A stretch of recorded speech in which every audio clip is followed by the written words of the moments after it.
जहां एक ओर कई लोग वैक्सीन लेने से कतरा रहे हैं, वहीं दूसरी ओर शरीर से लाचार एक व्यक्ति के लिए कोविशील्ड वैक्सीन का डोज लेना किसी चमत्कार से कम नहीं साबित हुआ।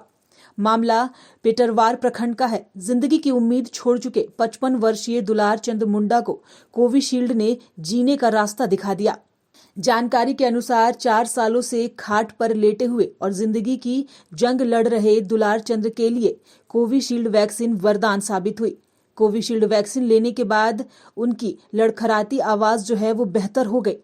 इतना ही नहीं, उनके शरीर में भी जान आ गई। मामला बोकारो जिले के पेटरवार प्रखंड के उतासारा पंचायत के सलगाडी गांव का है। पंचायत की मुखिया सुमित्रा देवी व पूर्व मुखिया महेंद्र मुंडा ने भी इस मामले की पुष्टि की है और इसे वैक्सीन का असर करार दिया है। सलगाडी गांव निवासी 55 वर्षीय दुलार चंद मुंडा 5 साल पहले एक सड़क दुर्घटना का शिकार हो गए थे। इलाज होने के बाद वह ठीक तो हो गए, लेकिन उनके शरीर के कई अंगों ने काम करना बंद कर दिया था। यहाँ तक कि उनकी आवाज भी लड़खड़ाने लगी थी। उसके बाद वो अपनी जिंदगी यूं ही चारपाई पर काट रहे थे। वह ठीक से बोल तक नहीं पाते थे। घर का एकमात्र कमाऊ सदस्य अस्वस्थ हो जाए तो आप समझ सकते हैं कि परिवार की रोजी रोटी पर भी आन पड़ती है।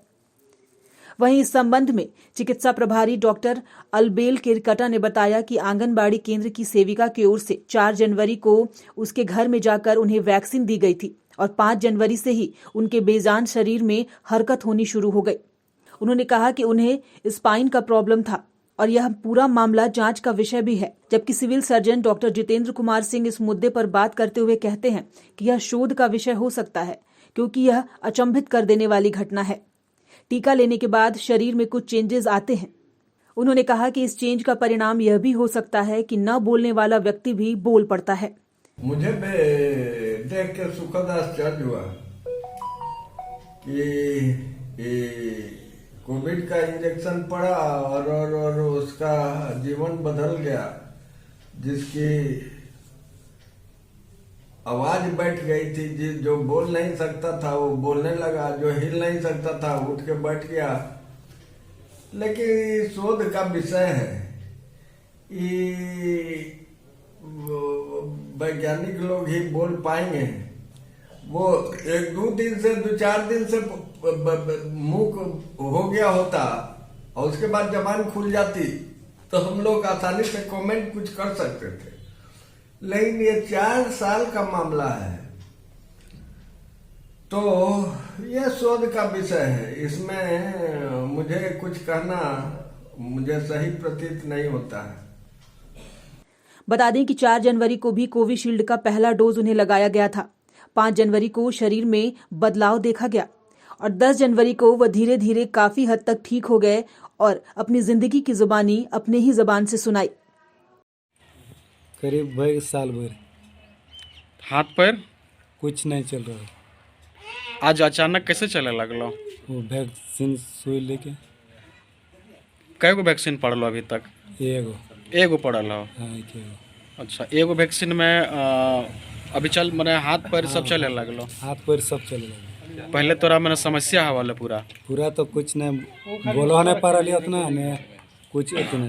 जब से 6 तारीख के ले लियो सुबह, तब से तीन बदन भी तीन फुर्ती आवे लगलो और चल बैठे पारे लगलो और तीन थोड़ा सा पकड़ा तो तीन भूलबो करे लगली। अभी ठीक पहले से बहुत अच्छा। न्यूज विंग के लिए बोकारो से मनोज शर्मा की रिपोर्ट।